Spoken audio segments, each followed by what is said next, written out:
Avec un nouveau sommet de cas quotidiens et de patients aux soins intensifs, les appels à la prudence se multiplient en Ontario. La bonne nouvelle, c'est qu'on a la vaccination qui est notre porte de sortie de la pandémie, mais on a besoin de ces mesures draconiennes-là en ce moment aussi. La semaine de relâche qui débute lundi donnera-t-elle un peu de répit? Really disciplined school break week. À condition que les citoyens suivent les règles sanitaires à la lettre, implore le maire de Toronto. Wednesday's the big day. Et pour certains enseignants comme Tina, ces vacances seront synonymes d'un nouveau souffle de liberté. Dans la région du Niagara, des milliers de membres du personnel du milieu de l'éducation recevront leur première dose de vaccin.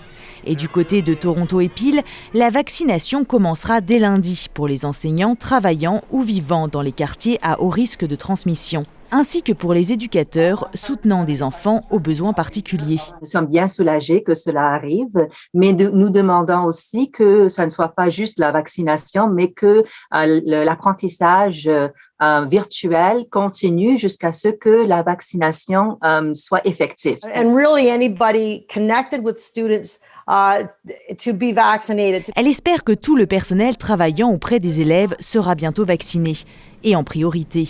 Teachers have a high degree of exposure. Les enseignants ont de hauts risques de transmission. C'est un soulagement, dit cette mère. C'est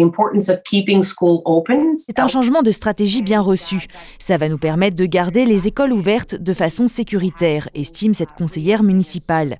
Son téléphone ne dérougit pas depuis que le gouvernement a baissé l'âge de la vaccination dans les zones chaudes. L'information sur le qui, quand et comment change au fur et à mesure des livraisons de vaccins, parfois du jour au lendemain, dit-elle.